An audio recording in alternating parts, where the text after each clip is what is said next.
Olá, meu povo! Muito bom dia, muito boa tarde, muito boa noite, bom período de 24 horas para você que está me assistindo. Prazer, meu nome é Fernando Alba, tenho esse canal aqui para nós falarmos de forma educacional, para aprendermos juntos sobre análise de ativos e sem mais enrolações, porque hoje o vídeo tem que ser curto, eu preciso sair de casa logo, né? Estou gravando de dia pela primeira vez na história desse canal.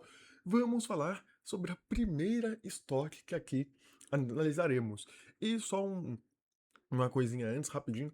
Eu já tenho um cronograma pro canal, vai ter bastantes estoques aí até o fim do mês. Eu vou tentar gravar uns 10 vídeos até o fim do mês, né? Que esse mês eu tô de férias, então vamos tentar agilizar aqui o canal. Mas agora eu vou até tentar disponibilizar uma agenda na comunidade, enfim, alguma coisa do tipo. Mas, sem mais enrolações, agora definitivamente pro vídeo, para nós analisarmos a primeira estoque aqui do canal, primeira ação americana, né? Primeira ação em dólar, nós vamos falar sobre a CRH, tá? Pra quem não sabe, né, nunca viu um vídeo aqui do canal, o meu intuito principal aqui com analisar as ações, os ativos de renda variável, não é tipo, nossa, vamos ver as melhores empresas e analisar para investir. Não, porque isso tem um viés muito forte em si. Eu gosto de, aqui nesse canal, claro, sempre analisar bons ativos, porque o nosso intuito também é investir, né, aportar no final do dia. Mas o comércio aqui, o principal produto que eu tenho que trazer nesse canal é o aprendizado. Porque se a gente aprende com empresas que não são muito faladas, etc e tal, nós conseguimos aprender de uma certa forma que a gente vai conseguir analisar melhor as empresas que eventualmente nós vamos querer colocar nas nossas carteiras. Então, se a gente vê uma empresa que não é muito falada, que a gente não consegue ver alguém falando sobre pra gente achar que tem uma opinião própria quando não tem, a gente, indo para alguma empresa dessa, analisando a fundo, a gente consegue ter um repertório, uma bagagem melhor para quando nós formos analisar empresas que aí sim já vem mais à nossa cabeça como boas empresas para se investir, certo? Então, para estoque eu poderia aqui começar com a Microsoft, uma Nvidia, uma Google, mas eu preferi começar com uma empresa que eu não vi ninguém falando no YouTube. Se você jogar CRH no YouTube, você nem vai ver gente fazendo análise sobre, basicamente. É uma empresa que acabou de entrar no SP500, não foi por isso que eu coloquei aqui, eu só meio que fui no aleatório e acabou sendo essa empresa, eu falei, ok, pode ser. Mas é uma empresa, pra quem não conhece, ou seja, todo mundo, porque eu também não fazia a menor ideia da existência dessa empresa até cair aqui no sorteio, né, de ações interessantes de se analisar. A CRH ela é uma holding, né, Cement Roadstone Holdings, mas ela não é uma holding financeira, que não é uma coisa da vida.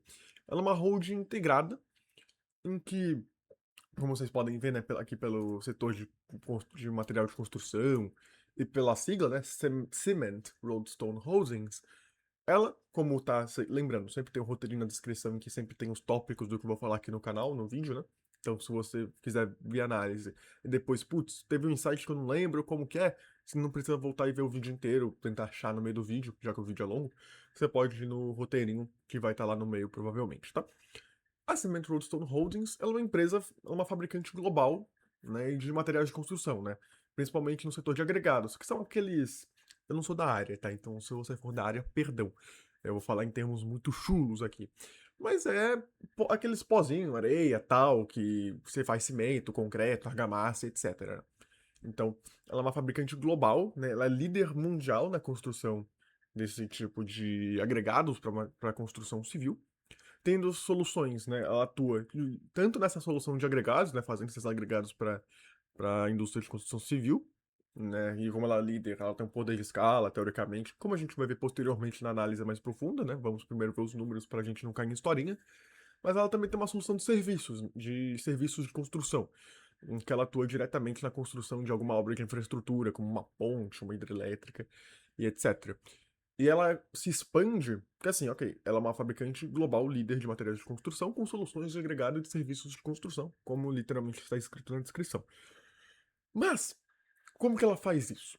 Ela faz isso via aquisições. Ela tem uma tese de crescimento inorgânico, em que ela vai comprando marcas locais, né, tanto dos Estados Unidos, que é o principal mercado dela, quanto no mercado internacional, que é principalmente ali a Europa, tá? Que vem um terço da receita dela vem da Europa. Então, o crescimento dela vem dessa aquisição de marcas locais. E nem que ela vai lá, compra uma marca específica de algum estado dos Estados Unidos, que é porque aí vai lá, essa marca que ela comprou, complementa o portfólio que ela já tem e expande o serviço que ela tem para a região daquela marca. Então é um pouco essa estratégia. Então, repetindo, fabricante global líder de materiais de construção, que atua nas soluções de agregados e de serviços de construção, que ela se expande e amplia o seu leque de produtos e de regiões que ela opera via aquisições de marcas locais, né, com serviços complementares, tanto, né, complementares à matriz, tanto nos Estados Unidos quanto na Europa, mercado, né, europeu esse que ela está se expandindo no momento, certo?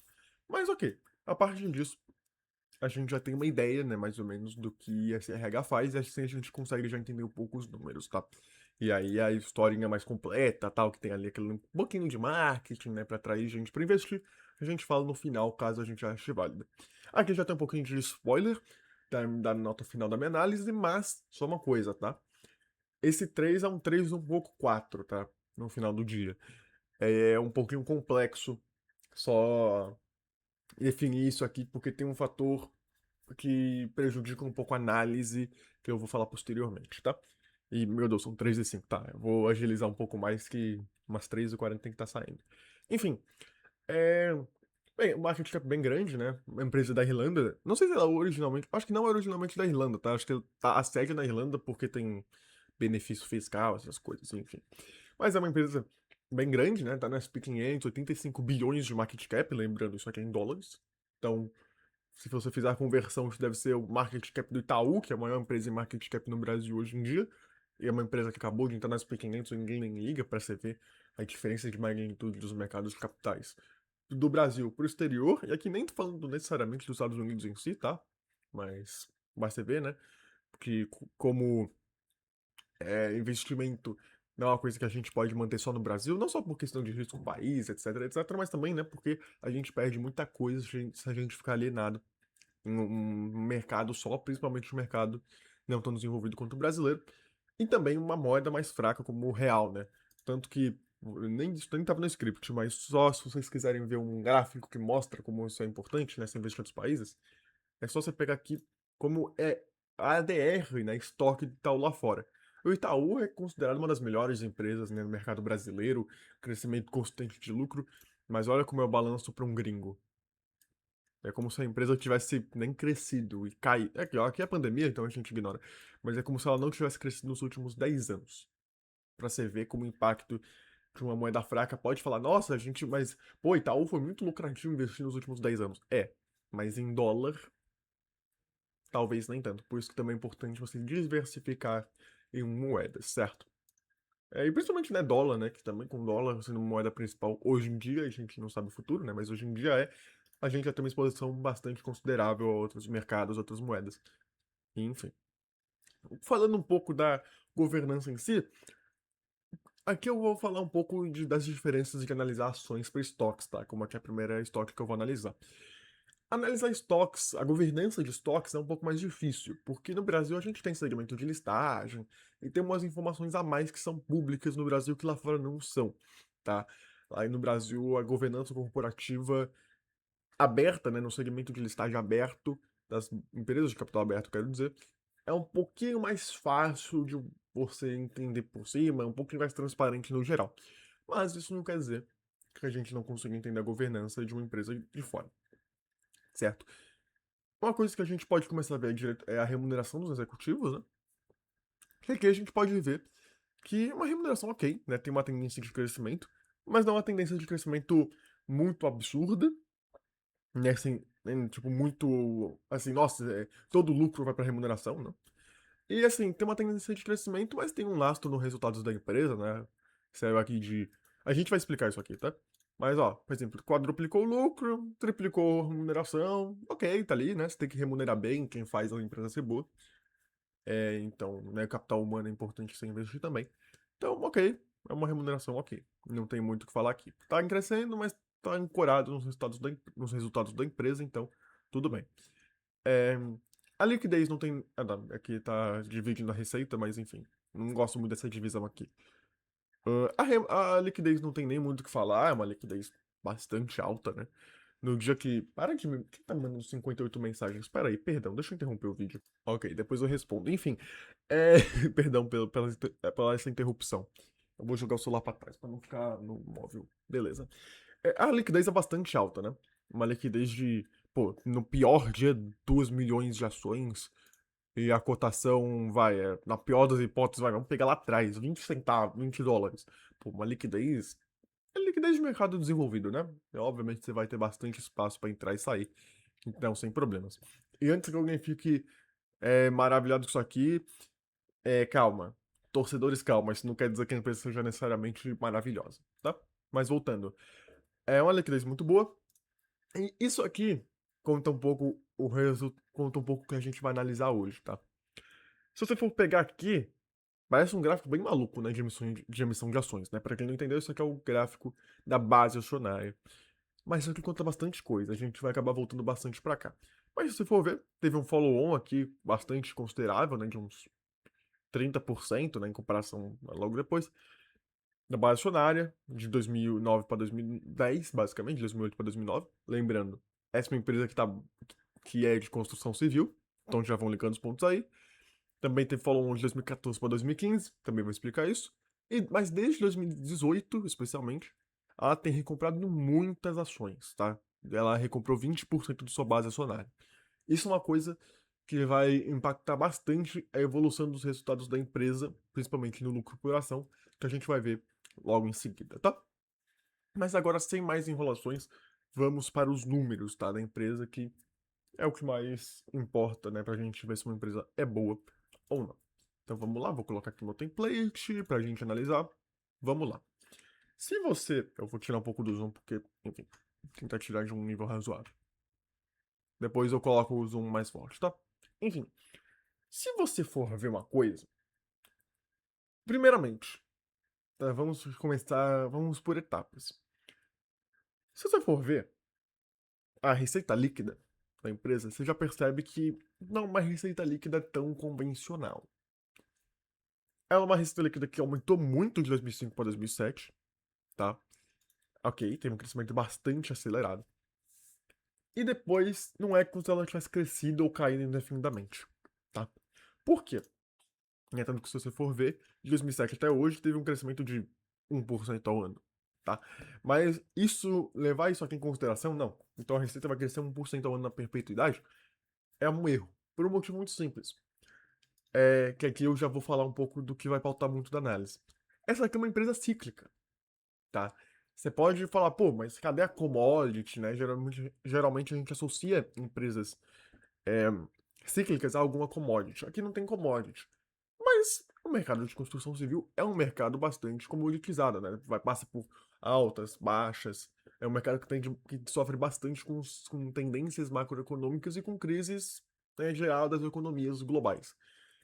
E por isso que aqui a gente consegue perceber justamente o efeito disso em 2008, né? Para quem não sabe, para quem não lembra que seja, em 2008 a gente teve uma das maiores crises, né, do capitalismo moderno, basicamente, que foi a crise do subprime, né? Que, enfim, não estou aqui para ser professor de história, mas foi uma crise do capitalismo global que se originou justamente no mercado imobiliário, né, no mercado de construção civil. Então, uma empresa como o CRH, que é literalmente uma empresa que fornece soluções de construção civil, seja na confecção das obras, como na produção de materiais para tal, ela foi uma empresa diretamente atingida. Então, se você for ver, 2007, 2005, 2007, quando estava bombando o mercado imobiliário nos Estados Unidos, logo no pré-crise, estava crescendo pra cacete. Claro, muito disso aqui é influenciado por aquisições, como a gente vai falar mais pra frente, né? Tanto que a dívida subiu nesse meio tempo. Ela estava comprando empresa, pô, muita demanda, vamos comprar lá, marca local para aproveitar esse boom do mercado imobiliário, vamos lá, vamos lá. Só que a crise estourou, olha aqui, a receita caiu 25%, tá? O que é uma coisa que, primeiramente, não é uma coisa muito ruim, tá? Porque mesmo num cenário de crise global do capitalismo, que se originou no setor que ela atua, em nenhum momento ela ficou com prejuízo, só em 2013, mas, meu, foi uma coisa muito excepcional, né? Tanto que foi um ano só e, enfim, isso mostra que a empresa realmente consegue fazer com que a posição de liderança dela consiga fazer ela uma empresa resiliente. Isso aqui é o que eu falo. Empresa resiliente, para sobreviver mesmo no pior cenário, não quer dizer que seja uma empresa que gere valor no longo prazo. A gente não quer empresas que sobrevivam, a gente quer empresas que gerem valor. Então, isso por si só não é o fator único que vai fazer a gente investir em uma empresa, certo? Então, como eu vinha dizendo, a, a receita líquida dessa empresa, né, que é o que a gente está analisando, é uma receita líquida cíclica. Ela depende muito da condição do mercado em que ela atua, tá? Tô pegando aqui 2005 porque é o primeiro ano que tem aqui no painel, né, do Fundamentei, mas a gente pode dividir essa receita líquida em basicamente 5 etapas, tá? Que é o período aqui de 2005 a 2007, que teve um crescimento muito acelerado por conta de aquisições, o ciclo do mercado que estava muito favorável ao mercado imobiliário na época, e beleza. Só que de 2008 até 2014 a gente vê uma tendência de queda muito forte, né? Menos 4,1% ao ano. Que é justamente como eu falei, né? Teve os efeitos da crise de 2008, que foram efeitos muito severos para o mercado imobiliário, né? Mas se a gente pegar até aqui também dá a mesma coisa, né? Enfim, que seja. Menos 4,1% ao ano. Efeitos da crise de 2008 batendo na porta. Não teve aquisições nesse meio tempo, né? Você vê que nesse meio tempo a empresa não aumentou sua dívida líquida, né? Ela visou um pouco desalavancar, porque o mercado estava muito ruim e tal, então ela teve uma decisão boa de vamos pegar o caixa que a gente consegue gerar, que teve uma queda bastante acentuada, né? Inclusive. Mas vamos pegar o caixa para desalavancar, para se manter resiliente, para a gente conseguir sobreviver. E é isso. Nesse período de 2007 2014, é isso. Foi o efeito da crise batendo na porta. Meu, estamos perdendo receita, porque porque o mercado tá numa tendência de baixa muito forte. E não vamos tentar crescer, vamos pegar a caixa e desalavancar pra gente conseguir se manter solvente. De 2000, beleza. De 2014 a 2019, você vê o ensaio de uma recuperação, né? Você vê um crescimento de 4,2% ao ano, que é basicamente quando a economia, a economia já estava se recuperando desde antes, né? Um pouquinho, mas foi quando o setor de construção civil começou mesmo a se recuperar de uma forma um pouco mais forte, né? Você vê aqui depois de anos e anos de queda, começou a crescer, tá? É isso por causa do começo da recuperação e também que teve uma aquisição bastante forte aqui, né? Dá pra ver que teve uma aquisição forte de 2014 para 2015. Então essas duas coisas, né, juntas fizeram valer. Só que lembrando, ela cresceu 4,2% por menos anos do que os períodos em que ela caiu 4,1% de receita, e mesmo assim sob uma base menor. Tanto que no final das contas, a CRH só vai recuperar a receita de 2007 em 2022. Lembrando que. Ô, cacete. Lembrando que nesse meio tempo teve inflação, os cacete a 4, tá? Então, se você for pegar em valores reais, a receita líquida continua abaixo de 2007. Mas ok. Aí em 2020 a gente desconsidera, né? Pandemia. E de 2021 até 2023 você vê uma recuperação forte, né? Finalmente recuperando a receita de 2007 para cá, né? Desde 2007. E também tem o período de 2023 para 2025 que a receita dá uma estagnada, né? Aqui é um pouco mais difícil de se analisar se é um problema do setor, se é um problema da empresa, ou etc. Porque, como a gente vai ver mais tarde, é muito complicado. Porque a empresa ela está num ciclo de investimentos em que ela está ao mesmo tempo vendendo muita coisa e comprando muita coisa, né? Muitos negócios. Então é difícil saber o que tipo, nossa, aquela receita porque vendeu e não deu tempo de outro negócio que tá comprando entrar, é muito, tipo, entrar no balanço, é muito difícil entender isso.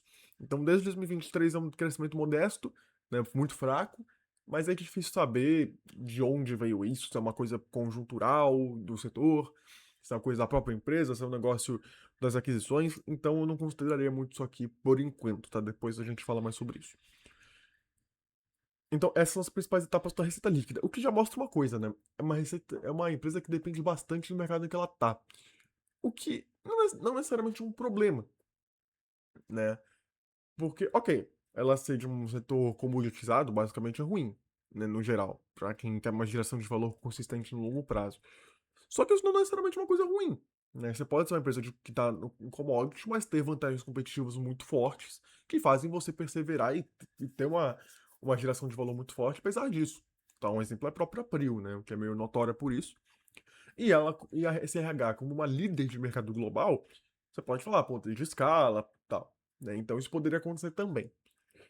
Só que, bem, vamos continuar a análise. Só que aí, se você for ver, você pode falar, pô, então o resultado aqui não é o melhor do mundo, né? Tipo, pô, vamos pegar desde o começo da recuperação da crise, pô, dobrou o lucro bruto, né? Nem isso, 70% a mais. Então, é uma empresa que tem uma rentabilidade muito boa também, né? Porque, pô, recuperou, consolidou recuperação, mas mesmo assim, em 10 anos, não chegou nem a dobrar o lucro bruto. Então, é uma empresa muito rentável para acionista, né? O lucro por ação não deve ter, né, subido muito, não é uma empresa muito rentável. Só que aí que vem a questão que é o pulo do gato, né? Se você for pegar desde 2014, né, essa linha aqui, deixa eu colocar o dedo para rastrear, olha a evolução do lucro por ação. 430%. Então, assim, de lucro bruto, a empresa, desde a recuperação, do início da recuperação, depois de ter caído pra cacete, não conseguiu nem dobrar. E desde o ápice em 2007, 1%, aumentou 38% em 17 anos, muito fraco, né? Só que mesmo assim, é claro, o lucro por ação também desde o pico aumentou 25%, muito pouco.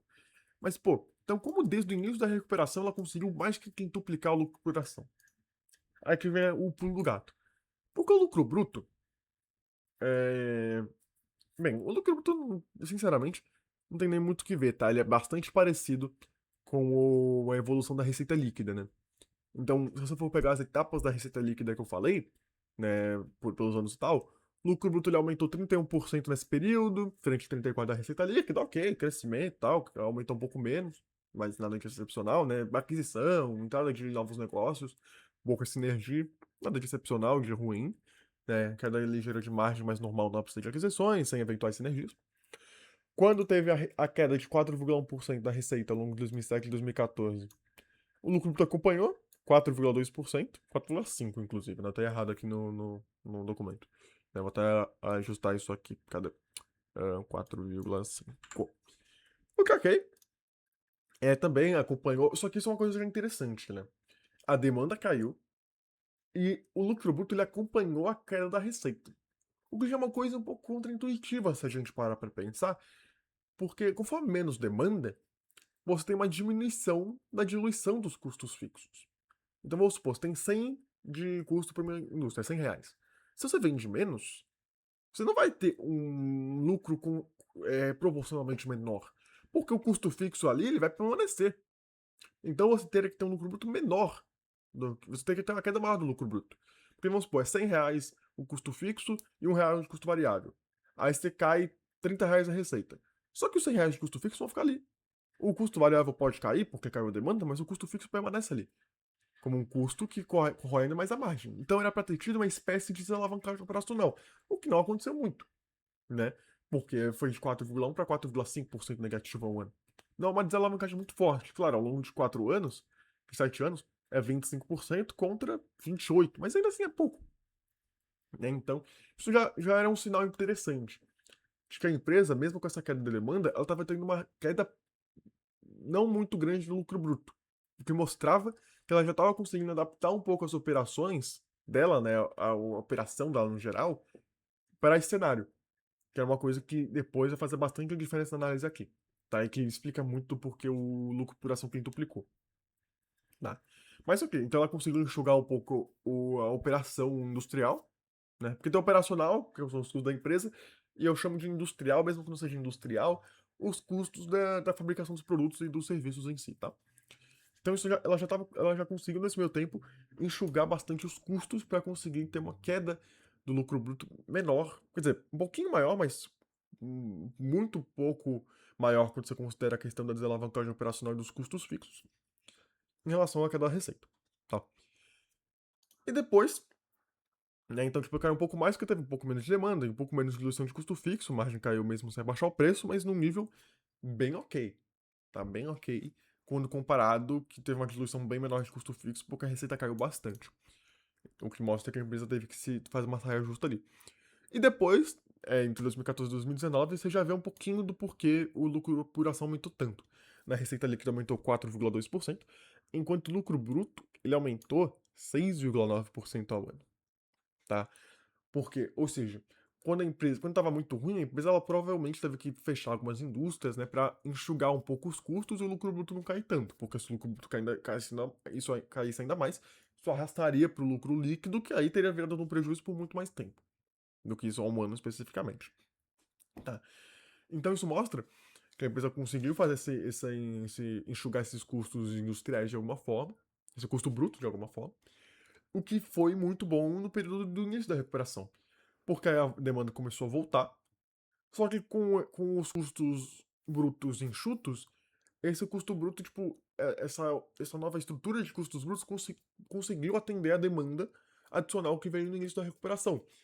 Então, com uma base de custo bruto menor, aumentou a demanda, e assim diluiu mais o custo fixo, que, né, diluiu mais ainda os custos fixos, só que uma base de custo bruto menor. Então o lucro bruto subiu acima da receita, né? O lucro bruto subiu 40% de 2014 a 2019, comparado a 23% da receita líquida. Então, você teve um aumento de demanda, que diluiu mais custo fixo, só que o custo fixo sobre uma base bem menor do que comparado a antes. Então, por causa disso, lucro bruto propulsionado, tá? Pode ter tido uma questão também de mix de produto, tá? Eu sei que, né, como eu vou falar depois, a parte do negócio de agregados é mais lucrativa em margem operacional do que de serviços, pode ter tido um mix de produto aí, mas tende-se a ser uma questão de também enxugar um pouco os custos brutos, tá? Tanto que a margem bruta aumentou de 29% para 33%, certo? Certo. Aí depois, ok, né? Como eu falei aqui, né? De 2014 a 2019, no início da recuperação, isso demonstrou mais pela margem do que pela demanda, mas ainda só que recuperou margem, diluiu mais custo fixo, depois, diante de uma demanda reprimida, a uma estrutura de custos brutos menor, tá? É que de 2019, 2021 a 2023, cresceu no mesmo nível, né? 9,4% contra 10%. Ok, é basicamente a mesma coisa, né? 22% contra 20%. É. Nossa, alavancagem operacional de 2%, pelo amor de Deus. Então acompanhou basicamente ali, né? Então mostra que com essa demanda adicional que teve a partir de 2021, a empresa teve que aumentar a estrutura de custos brutos, provavelmente aumentou um pouco mais as indústrias e tal para um nível pré-crise. Porque durante a crise ela teve que enxugar um pouco. Aí depois de 2021, aumentou porque provavelmente para um pouco como era antes. E aí sim, obviamente você aumentou os custos fixos. E, ok, o lucro bruto aumentou, que é uma coisa boa. Mas não muito mais do que a receita, mas tudo bem. Isso não é um problema agora, né? Você conseguiu, a margem se manteve, certo?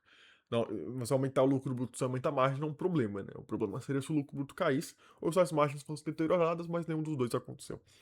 E de 2023 para 2025, a gente tem uma tendência preocupante de que a receita subiu 2,8%, enquanto o lucro bruto caiu 2,7%, tudo isso detalhe ao ano, né? Então o lucro bruto caiu 5,3%, a receita subiu 5,6%. Então que a receita subiu, o lucro bruto caiu. Mas só como eu falei, a empresa está num ciclo de investimentos e desinvestimentos sucessivos muito forte. Então pode ser alguma questão disso, tá? De, putz, o negócio que vendeu, tá meio confuso. Então, só que eu só acompanharia, tipo, se você quer realmente investir nessa empresa, eu só ficaria olhando assim, tentar pegar uma lupa para ver exatamente o que é, mas sem muitas preocupações por hora, pode ser questão disso. Se não for, aí realmente um alerta. Mas eu admito que eu não fui muito a fundo nisso aqui, tá? Porque também foi uma questão de um ano para outro, né? De 2023 para 2024 subiu, de 2024 para 2025 caiu. Então, presumir que fosse alguma questão dessa, fica de lição de casa para quem tá mais curioso com a empresa, certo? Só que aí que fica um pouco. Ok, tá. Então o lucro bruto ele dobrou. Como isso se traduziu em quintuplicar o. Vai, em via de regra dobrou, né? Não dobrou especificamente, né? 91%. Mas então, como o lucro por ação quintuplicou?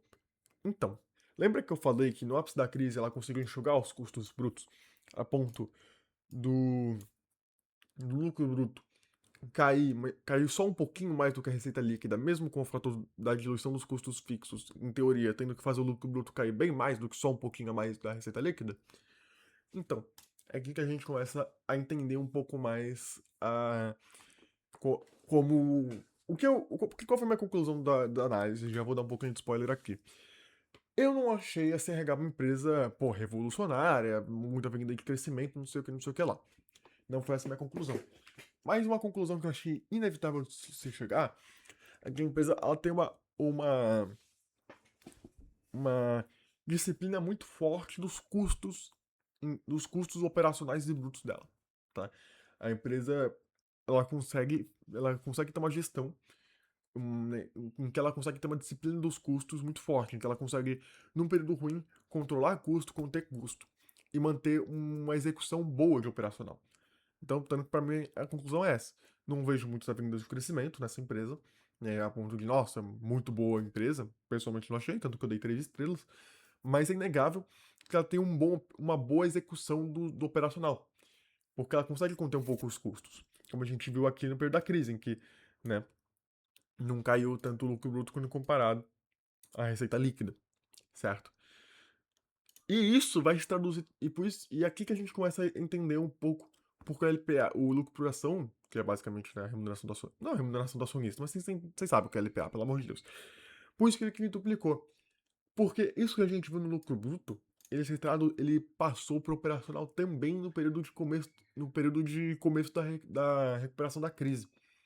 Vamos lá, né? Só que isso também é uma coisa, né, negativa também ao mesmo tempo, porque isso que a gente tá vendo no EBITDA foi tanto para bem quanto para ruim, mas a gente vai falar disso mais tarde, tá? Né? Tanto que é o que eu acho que vai estar no título eventualmente. Custos operacionais pouco flexíveis ou disciplina no controle de custos? Vai depender um pouco da perspectiva, tá? Mas como a gente viu, a chave do lucro por ação ter quintuplicado não tá no lucro bruto, porque o lucro bruto ele dobrou, ok, a gente já, né, já mexeu um pouco nele aqui, mas não é nele. Então onde tá? Aí é que a gente vai pro EBITDA. Porque se a gente for ver o EBITDA ele caiu muito, né? O lucro bruto ele caiu, vai por um terço, 4,5% negativo. Só que o EBITDA, ele caiu muito mais. Ele caiu numa perspectiva de 10% ao ano. Aqui no início ele caiu, ele vai, aumentou 34% também, na boiada do crescimento inicial ali no período pré-crise. Mas de 2007 a 2014, ali no período da crise, ele não caiu 4,5%. Ele caiu 10% ao ano. Então, a desalavancagem operacional no período da crise, pois que o lucro líquido caiu pra cacete, inclusive teve prejuízo, essa queda da rentabilidade no geral, na desalavancagem operacional, não aconteceu no lucro bruto, por causa da pouca diluição, por causa da... Nossa, não teve diluição de custo fixo. Não, a empresa teve uma boa disciplina de custos aqui, mas ela não conseguiu ter nos custos administrativos e de venda da companhia. Tanto que 4,1% de queda na receita anual, 4,5% no lucro bruto, muito bom, porque mesmo com a questão dos custos fixos permanecendo, ela conseguiu enxugar a ponto de não ter mais alavancagem operacional ali, mas no EBITDA não teve uma disciplina muito boa de controle de custos. Porque se você for fazer a conta aqui, é bom e ruim ao mesmo tempo. Por quê? É bom por um motivo muito simples. Aqui, ó, se você for ver a diferença entre o lucro bruto e o EBITDA, que seriam os custos administrativos e de vendas da empresa, vou aqui resumir com SG&A, que é o termo que em inglês que eles usam para isso, dá uns 5 bilhões aqui de custos operacionais da empresa em 2007. Em 2014, é basicamente a mesma coisa, é 4,7 bilhões. O que, por um lado, é muito bom, porque ao longo de 7 anos, a empresa conseguiu reduzir os seus custos operacionais no total em 6%. Só que lembre-se, aqui eu estava falando 4% ao ano. Aqui eu falei 6% ao longo de 7 anos. Então, basicamente, ok, isso é uma coisa boa, porque no ápice da crise ela não aumentou os custos operacionais. Só que ao mesmo tempo, ela não conseguiu enxugar os custos operacionais no ponto que ela fez no lucro bruto. Então por isso que teve uma desalavancagem de operação muito forte. Porque o lucro bruto despencou, o lucro bruto caiu 33%, mesmo enxugando os custos, só que os custos administrativos permaneceram. Muito possivelmente por causa da estrutura de holding que ela tem. Que ela não consegue simplesmente cortar os custos de todas as holdings, de todas as subsidiárias, é meio difícil. Então, por conta disso, o EBITDA caiu muito. Porque ok, caiu um pouco a receita, caiu um pouco o lucro bruto. Vai, caiu 30% a receita receita estava aqui, aqui. E o lucro bruto acompanhou. Só que o custo operacional ele se manteve. Então, tudo o que tinha de receita e lucro bruto antes, tudo que foi perdido na EBITDA também. Tudo que caiu de lucro bruto caiu de EBITDA. Porque os custos operacionais permaneceram o mesmo. A empresa não conseguiu enxugar os custos aí. Então, o EBITDA, que era de 4,1 milhões, foi para 1,9. Entendeu? Basicamente isso. Como os custos operacionais, a empresa não aumentou, o que é muito bom, só que ao mesmo tempo não conseguiu diminuir tanto como no lucro bruto, tudo que a empresa perdeu de lucro bruto, ela perdeu de EBITDA. Porque os custos permaneceram os mesmos. O que é bom, porque, ok, né, não aumentou, um período de crise, mesmo com uma estrutura complexa, mas aí corroeu a rentabilidade, corroeu a margem, porque a empresa não conseguiu reduzir que nem reduziu nos custos brutos. Então, aqui você teve uma corrosão muito grande no resultado, tá? E é aqui que a gente já começa a pegar um pouco da manha do porquê o LPA subiu tanto. Porque, ok, o LPA foi lá, dava aqui 2 bilhões de EBITDA. Só que desde então, mais que triplicou o EBITDA. Por que triplicou? Porque a gente pode dividir em duas fases: 2014 2019 e de 2019 para frente. Tá? Em 2014 e 2019, você vê que, meu, 140% a mais de EBITDA. Por quê? Porque foi exatamente o caminho contrário que aconteceu. O que aconteceu no período da crise aconteceu exatamente o contrário no período de recuperação. No período de crise, o que caiu de lucro bruto caiu de EBITDA. De 2014 a 2019, o que subiu de lucro bruto subiu de EBITDA, porque a empresa manteve a sua estrutura de custos. Ela não aumentou mesmo no período de recuperação. Tanto que se você for ver, ó, aqui 4,7 bilhões de custo, né? Se você for fazer a diferença entre esses dois. Vamos até fazer a conta aqui pra vocês verem. Vamos lá. Ó, tá aqui. Ó, 6637 menos o 926, 4 bilhões e 711 milhões de custos operacionais. Né? E aqui em 2019, 9,273 de lucro bruto, menos 4,580 de EBITDA, né? 4,693. Percebe? Teve uma queda de 18 milhões, inclusive, nos custos operacionais. Então, basicamente, o LPA ter quintuplicado desde 2014 é um efeito da empresa ter congelado efetivamente os custos operacionais de 2007 e 2019. Não caindo os custos operacionais no período de crise, em que poderia ter caído, mas seria difícil, e não aumentando quando no período de recuperação em que também poderia ter aumentado, né? Mas prefiro não aumentar. Ela congelou. Então, no período da crise, o que caiu de lucro bruto caiu de EBITDA, porque ela não diminuiu o custo operacional. E de 2014 a 2019, o que aumentou de lucro bruto pela recuperação do setor e tal, aumentou de EBITDA porque o custo operacional continuou congelado. Então o que entrou a mais passou direto pro EBITDA. Então você vê aqui já que essa é uma coisa que já explica bastante coisa. Mas só que isso não é necessariamente uma virtude da empresa. Porque aqui a gente está falando dos custos operacionais, uma coisa de escritório, não é uma coisa do negócio em si. Né? A gente está falando simplesmente a empresa teve uma boa gestão de custos num período um pouco criticável, num período aplaudível, né? Resumindo. Mas não tem a ver muito com o negócio, uma vantagem competitiva do negócio em si. Ok, isso mostra uma relativamente boa gestão de custo. Em que a gente sabe que possivelmente numa crise a empresa não vai aumentar muitos custos, mas não vai diminuir. E se for necessário diminuir, aí ferrou. E se num período de recuperação, ela talvez aumente tanto os gastos ou nem aumente como que foi o caso. Só que ok, isso é uma boa gestão de custos, uma boa prática da empresa, uma boa vantagem da empresa. Mas não é isso que vai carregar a empresa para sempre, né? Não é isso que vai fazer ela ser vencedora no longo prazo, ter vantagens competitivas e vendas de crescimento robustas para a gente investir, tá? Mas então, porque você fala assim, nossa, mas você é uma empresa tão mais ou menos, né? Porque eu dei estrelas. Não é uma empresa mais ou menos, uma empresa não é boa, mas tipo, não é uma empresa que eu acho revolucionária. Aí você fala, nossa, então por que, por que a cotação só subiu? Primeiro que se a gente for pegar o histórico todo, aqui, né? Ficou aqui, ó.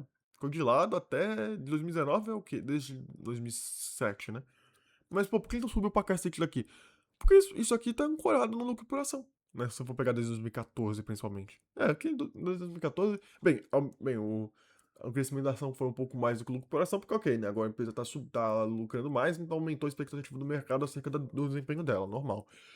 Mas, ok, subiu. Então por que você não acha a empresa muito boa? Porque você não acha a empresa boa só porque ela subiu muito. Você tem que ver isso nos resultados da empresa.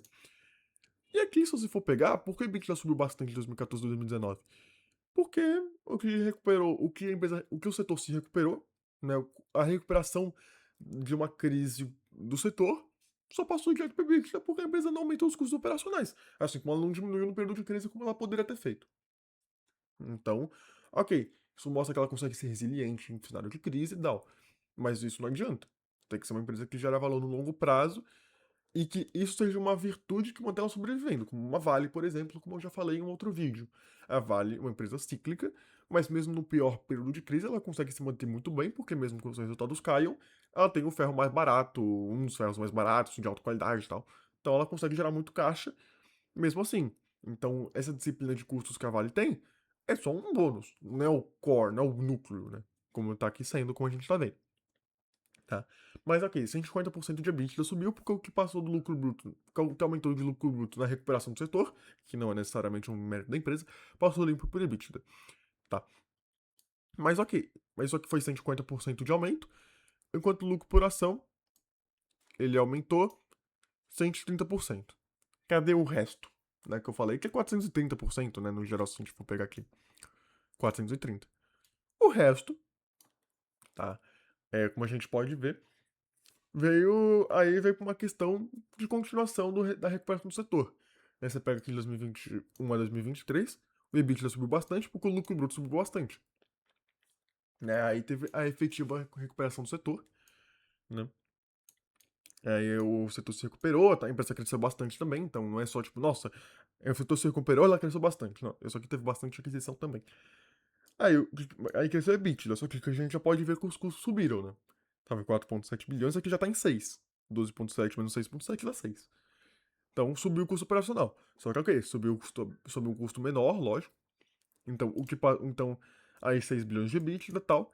E esse EBITDA adicional de 2 bilhões, né, depois da recuperação com aquisições e do setor no geral, né, recuperação concreta, mais aquisições. Né, demonstrado no lucro bruto passado por EBITDA, em que o custo operacional subiu um pouco, mas não tanto. Né, cresceu sobre base menor. Então passou por EBITDA, esses 2 bilhões, né, passaram limpo pela depreciação, amortização e pelo resultado financeiro, que não subiram muito nesse meio tempo, né? Cresceu pouca coisa. É, boa. Ah, não, que eu peguei 2020. Mas enfim, cresceu uma sua base menor, enfim, não é, isso aqui não é muito relevante. Isso que subiu aqui, de 2021 a 2023, basicamente passou limpo pelo resultado financeiro, pela depreciação e amortização, né? Aí subiu o lucro líquido, então, então por conta disso, ó, 30, ó, de 2019 pra cá, 47% a mais. E o lucro líquido por causa de 100% a mais. Porque o que ele passou limpo, né? Então não é tipo, aumentou 47% de EBITDA, aumentou 47% do lucro líquido. Não. Porque o depreciação, amortização e resultado financeiro, os dois, eles estavam numa base alta, só que o que passou mais de EBITDA, passou limpo. Mesmo esquema do lucro bruto pro resultado, do lucro bruto pro lucro operacional em 2014 e 2019, né? O que aumentou de EBITDA de 2019 até 2024 passou completamente limpo, porque depreciação, amortização e resultado financeiro não aumentaram. Ou quando aumentaram, aumentaram muito pouco. Aí, por causa disso, então esses dois fatores fizeram com que 140%, né, de 2014 a 2019, e de 2019 para cá, teve um aumento de 100% no lucro líquido. Só que, ao mesmo tempo, teve aquela recompra, tá, de 20% da base acionária. Então, é um lucro de 100%, né, dobrou o lucro líquido, mas para 80% das ações de antes. Tá? Não é, a base acionária agora tá menor. Então você junta isso, aí dá o motivo do porquê o lucro por ação quintuplicou. Tá? 140%, né, de aumento do EBITDA, aí depois um aumento de 100% do lucro líquido, com 20% de menos de base acionária. Você faz a conta dos dois, ó, vamos lá, vamos fazer a conta. Vai ser base 1. Tá?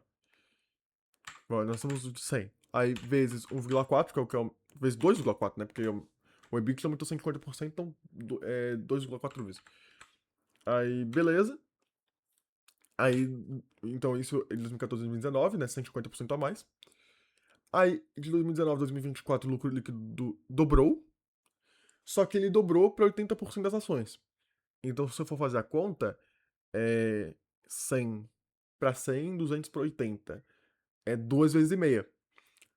Aí você coloca 2,5 vezes, dá 600. Enfim, não tá muito preciso isso aqui, né? Eu fiz a conta meio de cabeça, mas dá mais ou menos isso. Aqui se duplicou, aqui é quem duplicou mais um pouco, tá? Né? Aqui deu 430%, que é basicamente 5,3 vezes, né? Lembrando que 100% já é dobro, então 430% é como se fosse 5,3 vezes mais. Aqui deu 6 vezes, mas é porque eu fiz a conta meio de padaria aqui, mas você entendeu de onde veio, tá? Então a gente já explicou como que teve essa recuperação baseada nos números, né? Como falei aqui, eu vou até resumir falar o que tá no roteirinho pra resumir, né? O EBITDA foi o que eu falei, já. O EBITDA aumentou de 2014 a 2019, ó. Essa é uma coisa que foi interessante de se falar, né? Deixa eu pegar aqui. 30 balanços. Enquanto, por exemplo, ó, de 2014 a 2019, aumentou 40% o lucro bruto, né? E aumentou 6,9% ao ano. Enquanto o EBITDA subiu 19% ao ano, justamente por causa disso. O que passou pelo lucro bruto, o que aumentou de lucro bruto passou limpo para o EBITDA porque o custo operacional não aumentou. Né? Teve uma alavancagem operacional. Com recuperação do setor, lucro bruto subiu 40%, né? E aquisições também. Enquanto custos operacionais novamente ficaram estáveis, então o 40% adicional do lucro bruto passou limpo por EBITDA. Assim, com 40% a mais de lucro bruto, houve 140% a mais de EBITDA, por causa da estrutura de custos, que na crise foi inflexível e na recuperação da crise foi disciplina de capital. Aí fica com o que você quiser, né? É, aí isso mostra que investir um pouco nessa empresa é fazer um pouco de trade de ciclo, né? Porque, pô, no pior momento do ciclo ela conseguiu conter gasto, aí você talvez, claro, o resultado passado não redefine o resultado futuro, mas se fosse assim, você poderia falar, pô, então vou comprar no pior da crise, porque ela vai conseguir conter o custo. E quando o ciclo voltar, ela vai crescer muito mais do que o setor, no questão de lucro operacional, porque ela vai conter custo e o que recuperar de demanda vai passar limpo para o lucro operacional e possivelmente limpo para o lucro líquido, aumentando muito o lucro por ação. Só que você não investe para fazer trade de ciclo, né? Então, aqui, uma coisa, o que a gente viu até agora, nesses 45 minutos de análise, é o quê? A empresa ela tem uma disciplina de custos muito boa e ao mesmo tempo ok para crises. Porque ela não aumentou o custo operacional na crise, mas não diminuiu também, o que poderia ter ajudado a não ter um ano de prejuízo aqui no meio do caminho. Mas quando começou a recuperar, ela não aumentou o custo operacional, o que multiplicou muito mais o lucro da empresa em relação à demanda adicional que ela teve, por causa desse, né, que o lucro passou líquido, que o lucro bruto, a maior demanda, o que teve a mais demanda, o lucro bruto passou líquido pro lucro, passou direto pro lucro operacional. E quando teve uma recuperação mais consolidada, a empresa cresceu os custos, mas num ritmo menor, né? Ela cresceu sobre uma base menor do que o lucro bruto que cresceu, então, né, tanto que mesmo crescendo o custo operacional, ela cresceu ao ponto de ainda assim o lucro a margem bruta e a margem operacional continuaram crescendo, tá? Ok. Mas isso não é a vantagem competitiva, a avenida de crescimento de longuíssimo prazo que vai fazer você investir na empresa, certo? Ahn, ok. Ou seja, como essa recuperação aconteceu? Recuperação da crise, né, causou mais demanda, causou mais diluição de custo fixo. Assim, a margem bruta se recuperou e o lucro bruto cresceu 40%, bem acima da receita líquida que cresceu 22%, como a gente viu, né? Vou pegar aqui. É isso de 2014 a 2019. Cresceu 23%. Aí o controle de custos fez o que aumentou o lucro bruto passar direto para o EBITDA. O EBITDA subiu 150%. E o lucro bruto está 130%. Só que de 2019 a 2024, o EBITDA subiu mais 47%. O lucro bruto, 37%.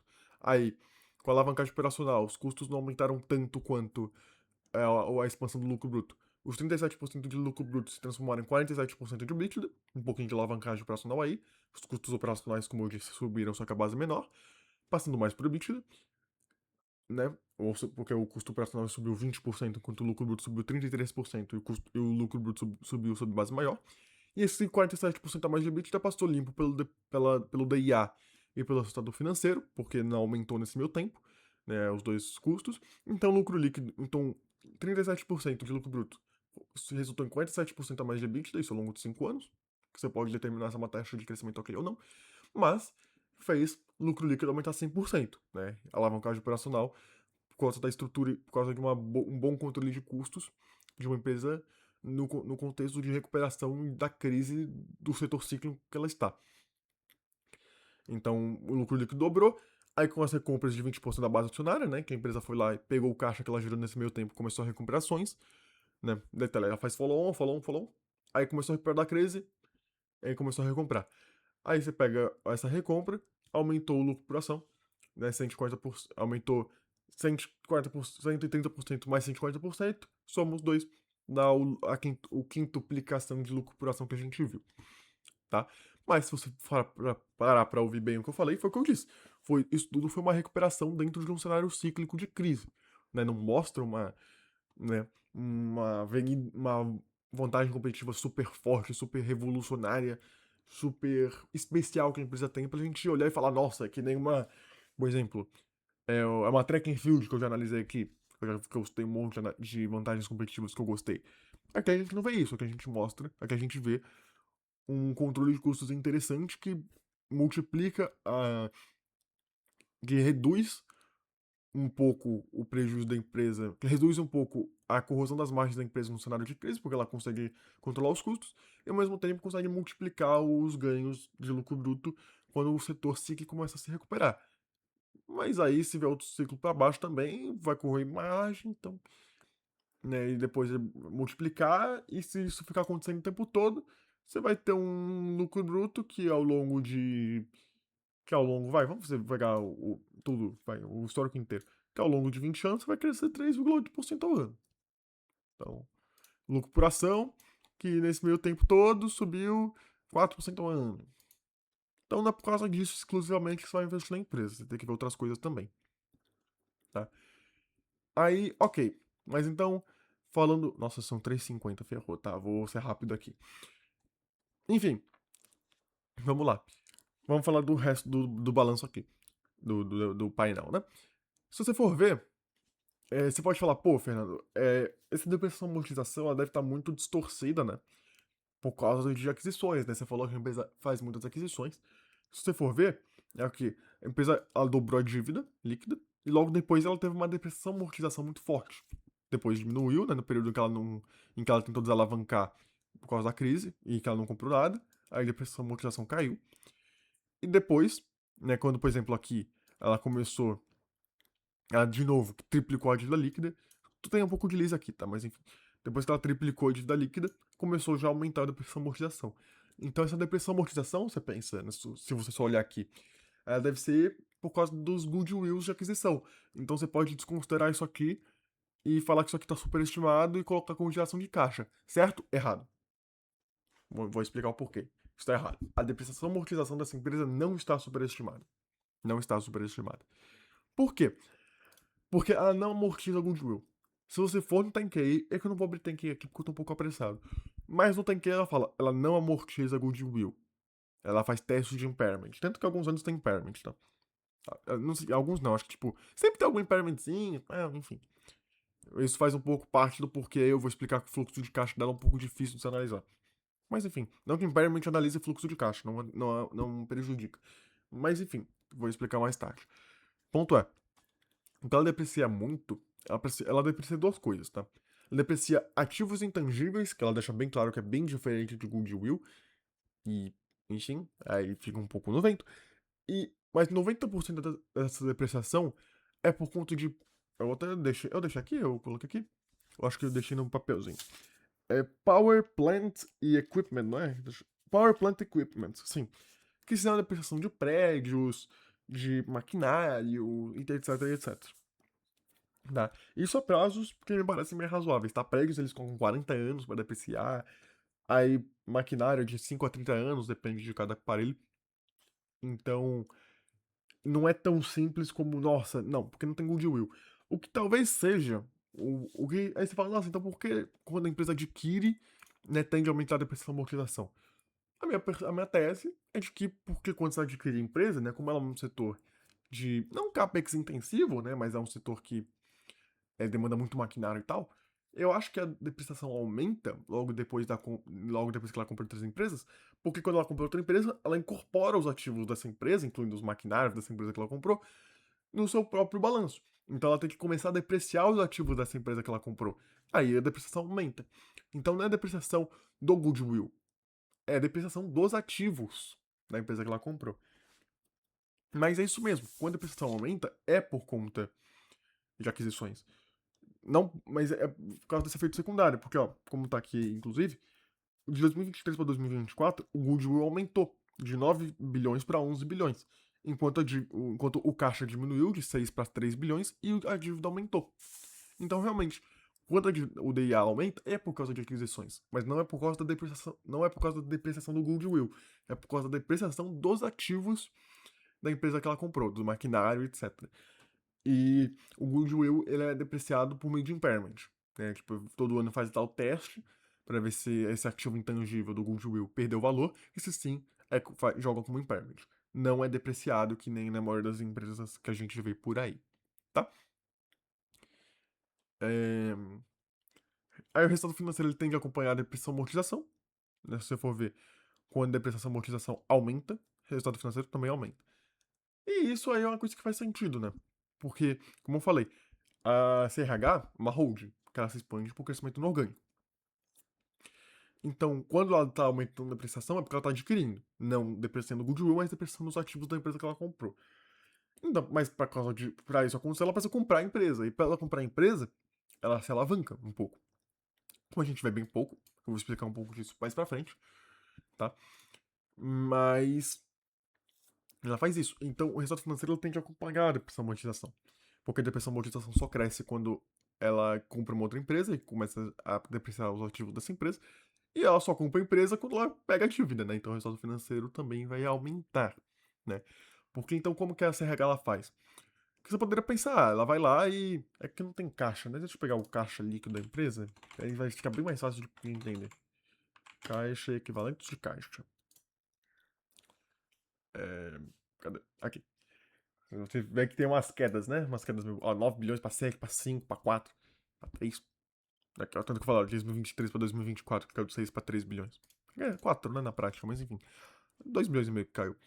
Mas enfim, como que a CRH ela faz? Se você for ver, tem ciclos muito fortes de compra, né? Como a gente vê, ó. Aquele depreciação amortização subiu muito, aí caiu. Aí subiu,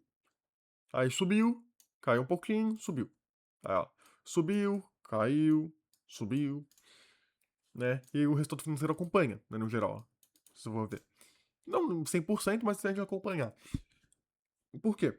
O que a empresa faz, basicamente, né? E como a gente pode ver aqui. É, o que acontece?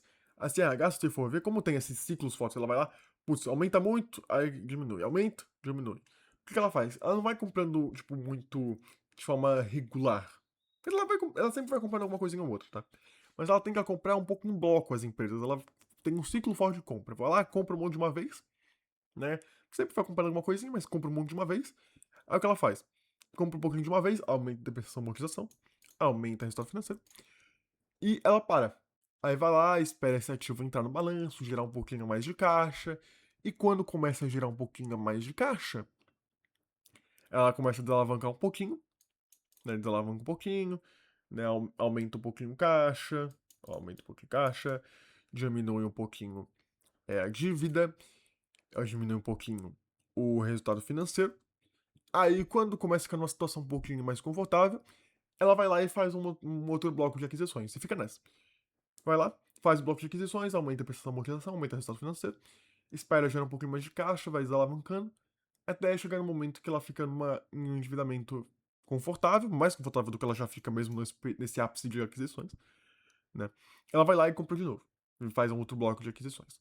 É assim que ela faz, ela cresce organicamente a partir disso, né? Vai lá, compra, espera já um pouquinho de caixa, desalavanca, complementa essa desalavancagem com um pouco de capital, né? Ela complementa o capital próprio que ela conseguiu desalavancando. Um pouco o capital de terceiros para ter o benefício fiscal de redução do custo real da dívida, etc. Para aí comprar de novo, comprar mais empresas e assim ficar nessa, aí esperar de novo já a caixa, aí complementar o capital próprio que ela conseguiu com essa geração mais de caixa, completar o capital de terceiros e a dívida, comprar e ficar nesse ciclo infinito, certo?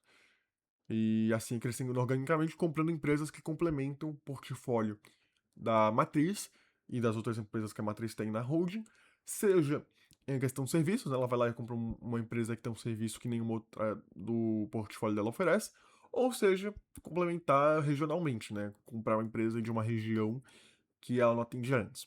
Né? Tem essas duas formas que ela cresce organicamente. Ou ela compra alguma empresa que fornece algum serviço ou produto complementar ao que ela já oferece hoje, ou ela faz isso ou ela compra alguma empresa que já oferece algum produto ou serviço que ela também oferece, só que em uma região que a CRH não atende. Ou pelo menos não tem especialidade em atender. Certo? Por exemplo, sei lá, o interior de algum estado dos Estados Unidos, o interior de algum país da Europa, e etc. Né? Tanto que a CRH ela tem 200 marcas locais nos Estados Unidos e 90 no International, né, que é a Europa e tal. Mas isso a gente fala depois. Mas a gente, foi como eu falei, né? Ela faz esses ciclos de compras, só que mesmo assim, tipo, no ápice desse ciclo de compras, ela fica com 1,3 de dívida líquida EBITDA. E aí ela desalavanca e tá chegando em 0,6. teve esse período aqui que ficou um pouquinho mais alavancado, mas é porque tava no ápice da crise, tá? Aí no ápice da crise também é difícil, né? Você ter uma. O EBITDA caiu muito, porque por causa de toda a desalavancagem operacional que eu já falei. Aí é que se você for ver, a dívida nem aumentou, né? A dívida caiu. Né? Porque o que ela pegou de caixa operacional gerado, ela tentou abater a dívida. Só que, bem, a dívida caiu, mas o EBITDA também caiu. Então o endividamento continuou alto, tá? Mas assim, também mesmo assim, nossa, no ápice da crise ela ficou com 2, vai, ficou 1,5, 2 de dívida líquida EBITDA. No pior ano ela ficou com 2,9, mas foi uma coisa muito excepcional. Então assim, ela é uma empresa que não é muito alavancada, tá? Ela não se alavanca muito. E esse ciclo recente de compra e tal, ela tem feito assim, essa alavanca pra comprar e chega a ter 1,3 de dívida líquida EBITDA e desalavanca até 0,6. Mas na pior das hipóteses fica 1,5, 2, e agora, recentemente nem isso.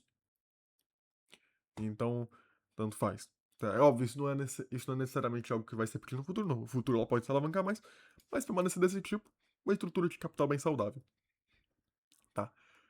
É, o CAPEX de expansão e de manutenção, sempre fica dentro da FCO, como a gente pode ver. Lembrando que a aquisição de empresas não entra no CAPEX, tá? Ele é debitado diretamente do caixa. Então isso aqui é só a expansão e manutenção das empresas que já tem, que a holding CRH já tem. Se ela quiser comprar alguma outra empresa, vai sair diretamente do caixa da companhia. Mas o CAPEX padrão de manutenção e expansão sempre dentro do operacional, mesmo no, né, mesmo em período de crise e tal. E eu quero dizer, essa amortização eu falei que não é muito, ela não é muito, ela não é superestimada. Então se você quiser tirar daqui, mesmo assim, também vai ficar bem de boa, tá? Ela não fica, tipo, por pouco. Não, mesmo se você tirar do caixa, do FCO, DIA, ele ainda assim vai ficar dentro na grande maioria dos anos, e quando não é por pouco. E mesmo assim, também, de novo, DIA é um custo não caixa. Então pode ser uma coisa que só aconteça só lá pro futuro. E também lembrando, nesse CAPEX já tem o custo de manutenção que é para recompor os ativos da DIA. Então, assim, uma estrutura de CAPEX e de caixa bem tranquilo também, tá? Porque, de novo, só que, nossa, mas e a depressão amortização? Isso aqui já recompõe, né, de certa forma. No longo prazo já recompõe. Então, é porque o CAPEX de manutenção serve justamente para recompor os ativos que são depreciados. Mas, ok. Então, ok. Gera um bom caixa, tem o custo, consegue tomar um controle de custos, ok. Mas, de novo, cada vez de crescimento, vamos passar. Porque aqui, ok, os números estão interessantes, não necessariamente algo estrondoso, muito genial, muito revolucionário. Mas ok, é um bom operacional, como a gente tá vendo, né? Dentro do negócio ela tá executando bem. Só que isso faz o negócio ser muito bom pro longo prazo? Ela ainda tá exposto a um setor cíclico. Então, isso quer dizer que, nossa, é revolucionário, então vendas de crescimento, vai explodir, vai disparar com alguma disrupção? Não, o que a gente tá vendo, ela tá num setor, um negócio relativamente complicadinho, mas ela tem um ótimo operacional e é líder de mercado. Mas não quer dizer que ela vai gerar valor no longo prazo. Só até agora quer dizer que é resiliente, mas, de novo, resiliente não é sinônimo de geração de valor. Então, dívida bem controlada, nunca passando de 1,3x, mesmo quando adquire empresa, exceto nos cenários mais agudos de crise em que excepcionalmente chegou a 2,9x. CAPEX sempre dentro do FCO, lembrando que a aquisição de empresas não entra no CAPEX sem sair do caixa. O EBITDA ele é um bom proxy de geração de caixa com alguns asteriscos, né?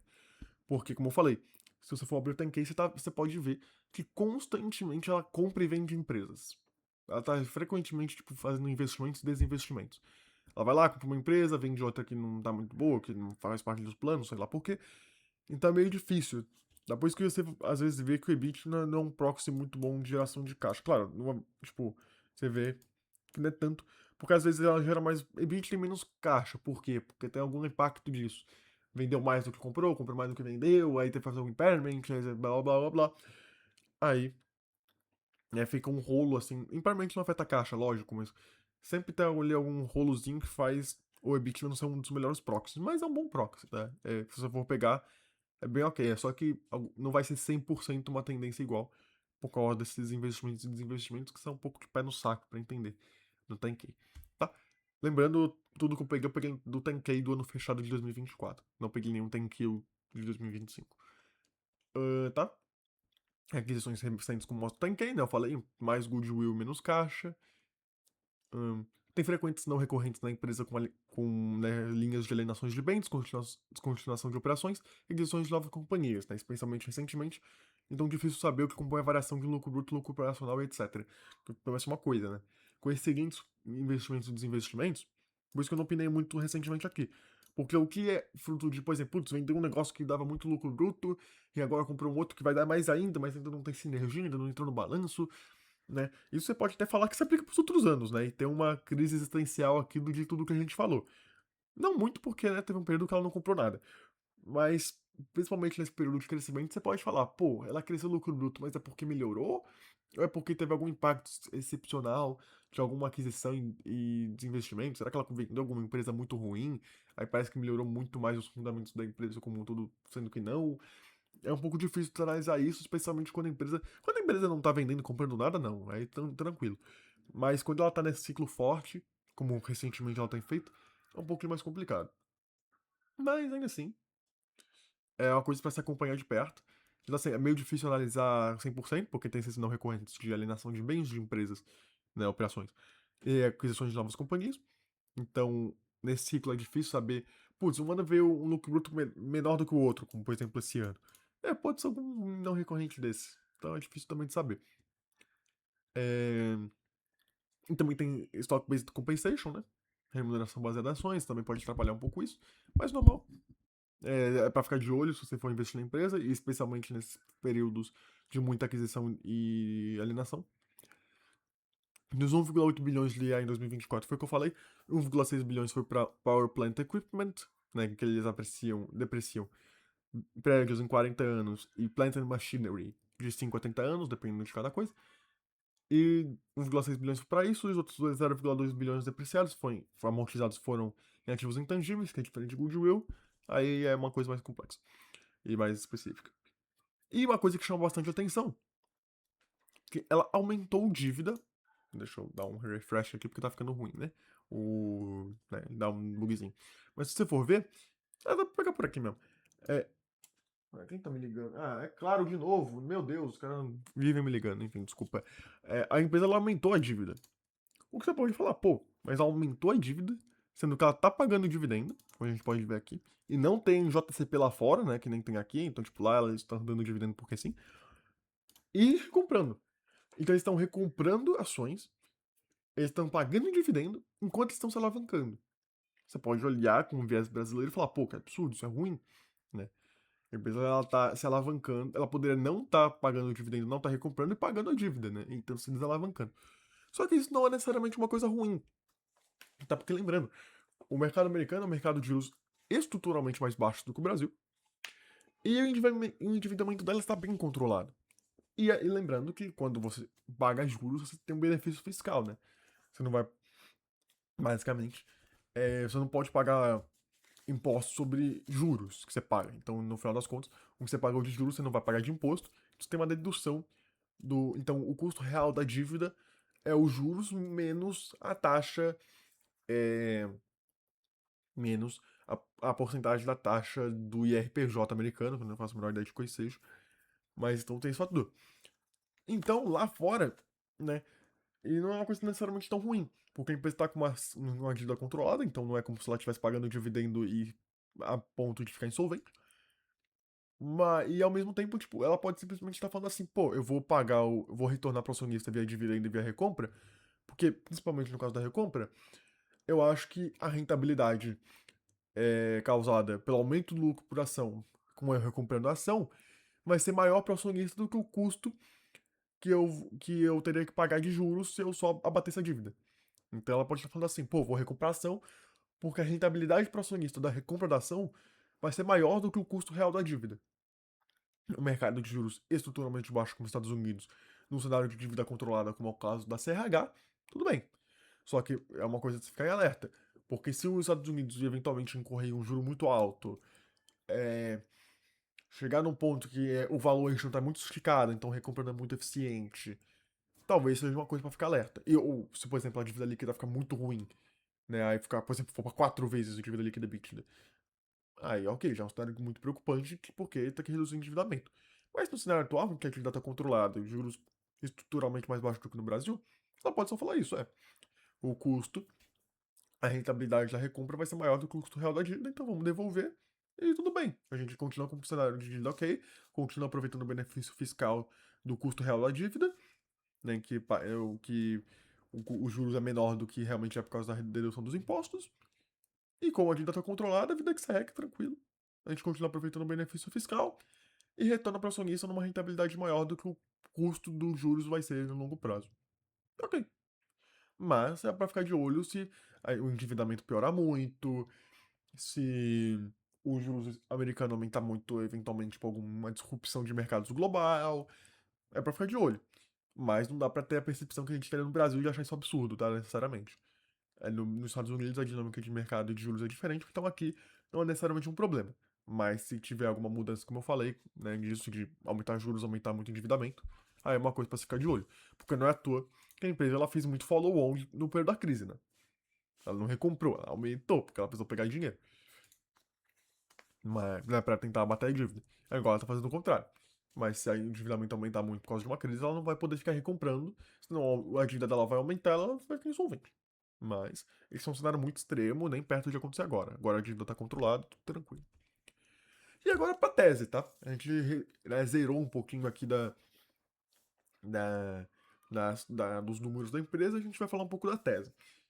Eu vou abrir o. Não, estou muito atrasado, fudeu, mas enfim. Vou abrir o que tá em que. Eu vou abrir a apresentação muito rápido, tá? Eu vou tentar ser rápido aqui porque. Tô atrasado! Eu jurei que esse vídeo ia ser uns 40 minutos. Eu sempre juro isso e nunca é. Enfim. Main presentation. Ok, vamos pegar aqui.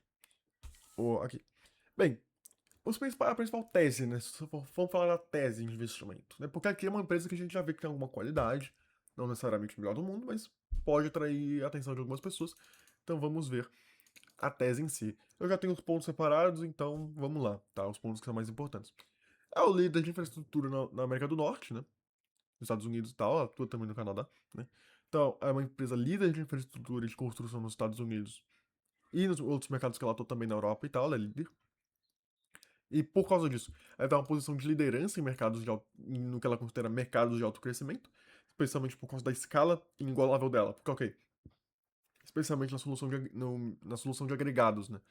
Ela vai ter uma escala muito forte, inigualável, porque ela é líder, ela é que mais produz, então ela vai ter um poder de escala forte. E ela tem muitas marcas locais, né? Tanto nos Estados Unidos como na Europa. Isso é uma conta, né? Porque ela consegue oferecer serviços complementares, ela tem poder de cross-selling, ela tem poder de cross e upselling, ela tem o poder de oferecer mais serviços, ela tem o poder de atuar em regiões específicas que outras marcas podem não atuar, porque ela tem uma atuação local, nacional e internacional que outras empresas não conseguem ter. Então aqui você já vê que tem algumas teses interessantes, mas a gente não viu nada muito disso nos números ainda. Temos que lembrar disso. E toda vantagem competitiva tem que ter ancoragem nos números. E aqui, ok, a gente consegue ver um pouco disso nos números, né? Ela é bastante resiliente a crises e tal. Mas esse alto crescimento a gente ainda não viu muito. Efeito da escala, ok, ela tem uma margem interessante. Mercado de margem baixa no geral, né? Mas ela tem uma margem interessante, conseguiu se manter resiliente. Mas a gente ainda não viu isso muito bem gerando valor, né? Pelo menos. Mas tem isso. Líder de infraestrutura na América do Norte, nos mercados que atua. Ela é líder nos mercados de alto crescimento que ela considera na Europa e tal. E ela tem uma posição interessante nisso por causa da escala e do portfólio conectado dela. Tem a disciplina de. Ela fala aqui, né, da disciplina de custos e de capital, que a gente viu que tanto pro mal quanto pro bem, né? Na crise não conseguiu reduzir tanto quanto seria ideal, mas quando começou a se recuperar, conseguiu controlar bem, que passou de lucro bruto foi pro lucro operacional. E quando começou a recuperação mais forte do setor, ela conseguiu fazer o custo operacional crescer num ritmo menor que o lucro bruto, né, aumentando a lucratividade e aumentando a margem. Então, mas ainda assim, né, num cenário inferior a antes de 2008 e tal. Então, parece uma situação um pouco de ciclo também, que o ciclo tá um pouco mais forte agora, então tá aumentando margem. Difícil ver isso como uma coisa perpétua pro longo prazo de geração de valor intrínseca da empresa, né? Enfim, aqui tal. Tem uma questão interessante também, de que no mercado da América do Norte ela tem uma margem EBITDA maior, né? Ela tem 21,9% de margem operacional nos Estados Unidos, frente a 14,6% no mercado internacional, né, que é a Europa e a Austrália. O que pode ser tanto que tanto que ela pode expandir a escala do que ela tem na Europa e assim aumentar a margem, como também pode ser uma questão de diferentes dinâmicas de mercado e diferentes mix de produtos. Tá? Tem isso também. Mas tem aí, ó. Pô, se nos Estados Unidos ela tem uma margem de 21,9%, porque na Europa é só 14,6%. É mix de produto, dinâmica de mercado ou potencial de melhora por escala e portfólio conectado com a aquisição de mais marcas? A gente não sabe. Também tem questão de empregados também. Quem sabe? Potencial de melhora. Aí, pra quem tá mais interessado na empresa, fica aí a lição de casa. Tá? É, ela atua tanto na solução de materiais quanto na solução de construção de fato, né? E ela tem maior margem operacional na solução de materiais, né? Ela tem 22,8% de margem operacional em Material Solutions, né? Que é agregado, cimento e tal. E 22,8% nisso, frente a 19,7% em Building Solutions, né? Que é construir esse data center, hidrelétrica, etc. Quem sabe isso aqui também pode crescer com maior escala, não sei, aí não sou. Estou julgando dúvidas, porque como eu disse, eu dou 3 estrelas, né? Mas pra quem estiver mais interessado, fica aí um possível insight para quando você for analisar mais a fundo, etc. Né? Tem poder de escala e cross-selling diante do seu portfólio conectado de soluções em escala nacional, local, nacional e internacional, como eu falei. Tem essa estratégia de aquisições pautadas em comprar empresas locais com portfólios complementares ao da matriz, né? Tem 200 marcas locais do Zewa e 90 marcas no International. Isso aqui tem que contextualizar de tudo que eu já falei, tá? Enfim. Cadê aqui as marcas locais, né? Ó, 200 marcas locais no Canadá e Estados Unidos, né? E 90 no International Division, que é basicamente Europa e Austrália. Aqui, ó. As marcas locais. É isso aqui, ó. Ela tem marca em todos os estados dos Estados Unidos. E é isso, ela pode comprar. Até aqui no Canadá também, né? E é isso, ela vai comprando porque ela faz isso, né? Vai lá, compra alguma empresa local que ou oferece um produto complementar ao que ela já tem, né? Então, tipo, bom, um produto que a gente não tem mais, dá pra fazer cross-selling com as outras empresas que a gente tem. Ou ela compra algum que já tem os serviços ou produtos que ela oferece, só que numa região que ela não atende, como por exemplo aqui. Acho que aqui é North Dakota, né? Dakota do Norte. Vai lá, compra essas aqui porque ok, ela não tinha penetração no mercado da Dakota do Norte. Compra essa empresa aqui porque consegue fornecer para esse mercado. E é isso. Ela se estabelece nesse mercado.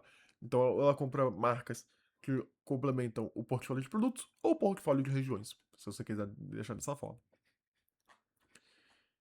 E basicamente, a última coisa tá um pouco. Aquela high growth market e tal. Aí vai um pouco da sua percepção.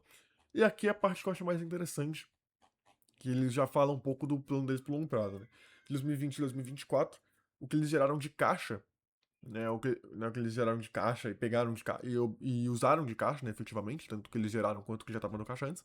55% eles usaram para crescimento, né, comprando empresas e expandindo a operação das empresas que ela já tem, que a holding já tem, e 45% devolveu para o acionista em forma de recompra e de dividendos. E de 2026 para 2030, a intenção é mudar para 70-30, tá? Ah, aqui ó, essa coisa interessante também que eu não coloquei. É, bolt-ons é justamente esse fator de ser complementar, tá? É, cadê aqui? Onde tá a legenda? Enfim, é o que eu falei, tá? Não tem muito o que falar. Eu tava pensando que tava no slide, mas não tá. Mas enfim, bolt-on é isso, é serviço complementar, tá? Aí tem 12% de empresas um pouquinho maiores, tal, que complementam em escala e etc. Mas 88% das aquisições foi com base em complementaridade de portfólios de regiões. Só 12% que foram, pô, vamos comprar essa competidor aqui pra aumentar a escala e tal. Isso do capital que eles investiram, tá? Ah, não, isso foi das aquisições, né? Então do capital que eles investiram talvez seja menos. Mas enfim, né? Porque obviamente o competidor vai ser mais caro do que uma empresa complementar. Mas enfim, é... mostra o poder de escala, né? Quem duplicou a receita e oituplicou, sei lá, octuplicou o EBITDA, enfim. E aqui, ó, não, aqui, ó, esse é o plano de 2026 para 2030. Em vez de 55% para growth e 45% para retorno, eles planejam já usar 70% do capital, do caixa que eles gerarem e do caixa que eles têm, ou do que eles também levantarem vendido, para para investir em crescimento da empresa e só 30% para recompra ou dividendo, tá? E desse 70%, 70% dos 70% vai ser para M&A, tá? Vai ser para comprar empresas nesses mercados de alto crescimento, que são complementares ou competidores e etc. Né? Então é um cenário interessante para a empresa, né? A gente viu que nos últimos 20 anos ela é bastante volátil ao setor, né? Ela é uma empresa que, por ser líder, por algumas vantagens de ser líder, como a gente viu aqui, tudo que tá na tese, inclusive que tá na descrição, ela consegue ter um poder. Agora as crianças começaram a cantar, então vamos logo. Por causa disso, ela consegue ter uma boa estrutura de custos e ser resiliente em meio a crises, consegue controlar custos para passar bem pela crise e deslanchar em períodos de não crise, mas isso ainda assim está muito volátil ao ciclo do mercado em que ela está. Mas até agora é isso que a gente viu, né? Uma empresa que responde bem aos ciclos e consegue controlar bem o custo dos ciclos. Mas agora, com essa tese, ela está tentando focar um pouco em crescer mais, né? Se expandir mais para outros mercados e tentar capturar mais mercados e, né, expandir suas operações, expandir rentabilidade, lucro, receita, mais demanda, capturar mais demanda, etc e tal, e crescer mais para tentar estar menos sujeita a esse ciclo aqui. Mas a gente não tá vendo isso nos números ainda, tá? Isso é uma coisa que, pô, nossa, eles usaram 55% do capital para crescer nos últimos 5 anos. E a gente viu que, ok, interessante, mas desses 37% a mais de receita. É porque o resto foi basicamente por causa de controle de custos. Demanda em si foi 37%. Quanto disso aqui foi por causa do crescimento, quanto foi por causa de inflação? Então, assim, aparentemente a principal virtude dessa empresa é conseguir controlar os custos durante o crescimento das operações, né? Tanto por aquisição quanto por vias orgânicas. Aí o que vem de demanda mais, ela consegue aumentar bastante, ela consegue fazer uma alavancagem operacional. Só que isso depende muito do ciclo em que ela tá. E, e porque você fala, nossa, mas dobrou o lucro líquido. Mas é porque tá numa base menor. Né? Tá numa base menor por causa da crise, né? Ela acabou de. Isso aqui é um período de consolidação da recuperação da crise.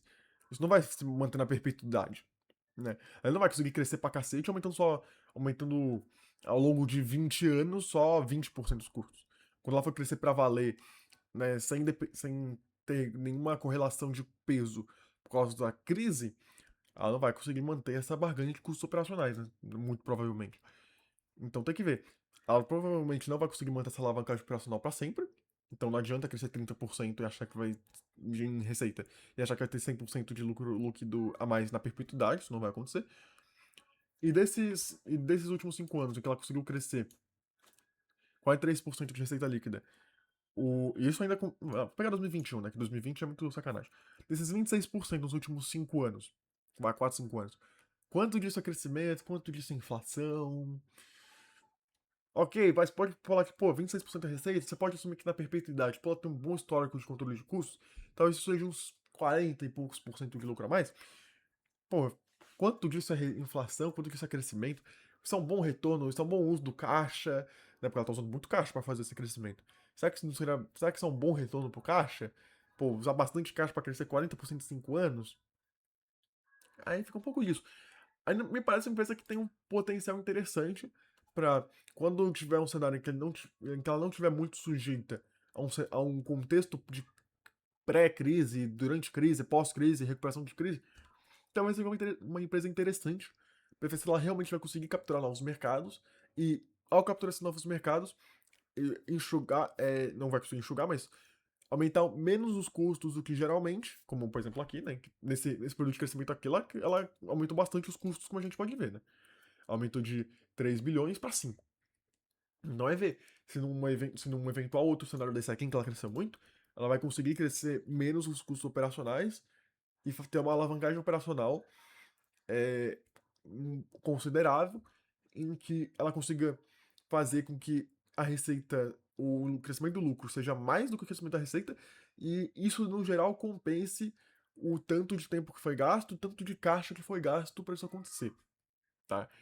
Mas, por enquanto, eu acho uma empresa interessante, tá? Talvez eu dei um 3 estrelas, mas talvez um 4 pode ser, bem... Metade de mim tá falando pra dar 4 estrelas, metade tá falando pra dar 3. Eu só tô dando 3 porque eu acho que ela ainda é um pouco muito.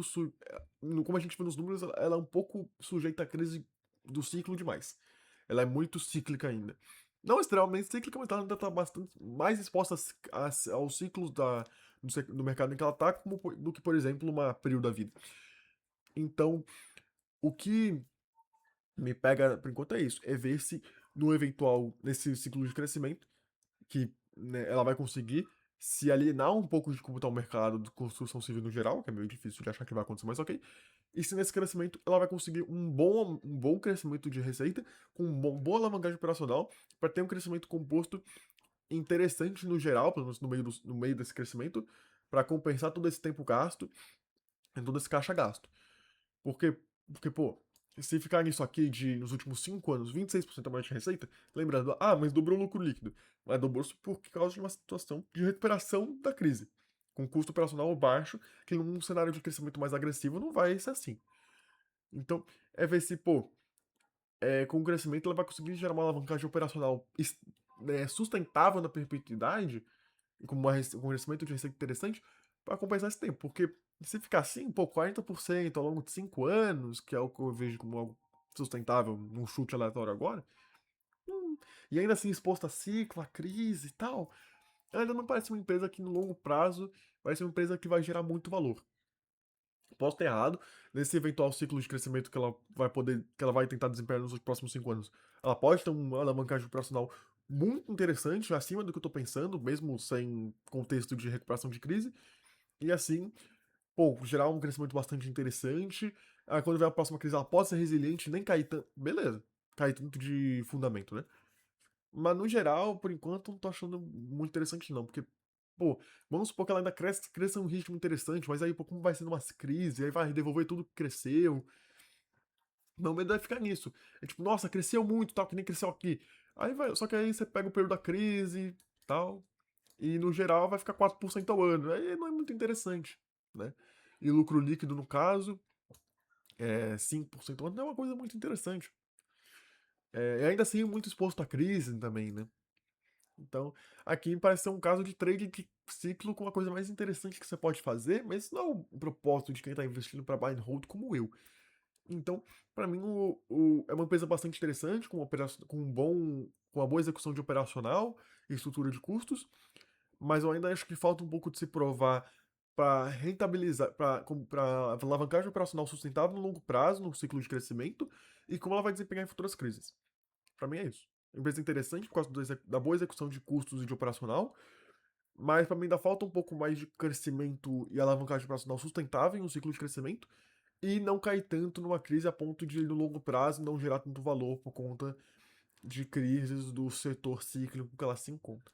Se ela conseguir, por exemplo, crescer bem com uma alavancagem operacional sustentável interessante nos próximos anos, conseguir manter um pouco disso para perpetuidade, e nas crises ela não sofrer tanto como sofreu nessa última crise que a gente viu, não dependendo basicamente de enxugar muitos custos para se manter lucrativa, se ela conseguir fazer esse movimento de não sofrer muito com crise e conseguir manter um crescimento com alavancagem operacional interessante, sustentável no longo prazo, talvez seja interessante.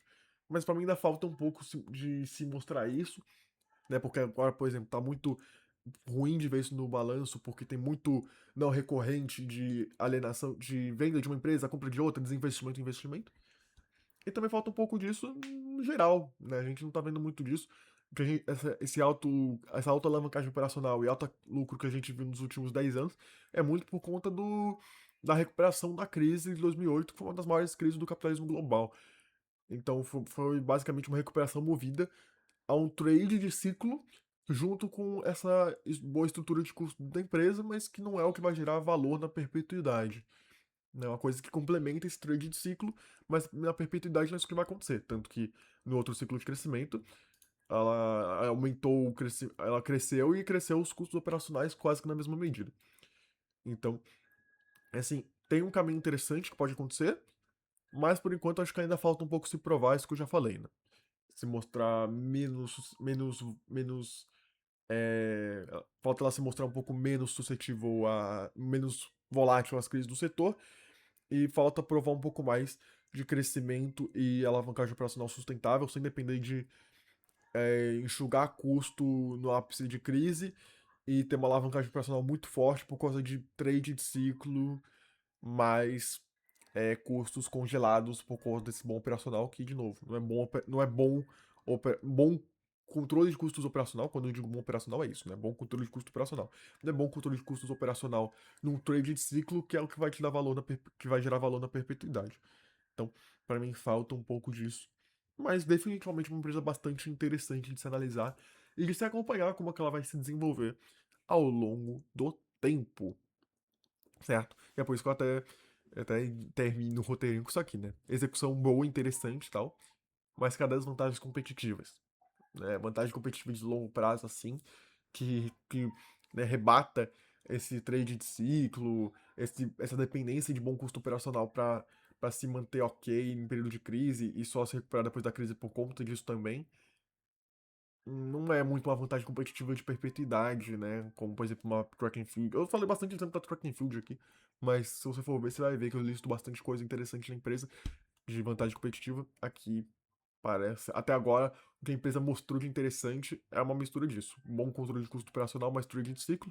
Aí lucro por ação explodiu, mas isso na perpetuidade falta se mostrar um crescimento com alavancagem operacional sustentável na perpetuidade no longo prazo, com essa expansão para mercados de alto crescimento, que, e com uma eventual maior resiliência a crises para gerar valor no longo prazo. Isso ainda não tem. Tem alguns sinais de que isso pode acontecer, mas por enquanto ainda não. E se vier a acontecer, aí a gente revisita e talvez seja uma empresa interessante. Mas por enquanto, me parece uma questão mais de ciclo e de bom custo operacional, que dá uma ilusão da empresa ser bem melhor do que ela realmente é. Certo?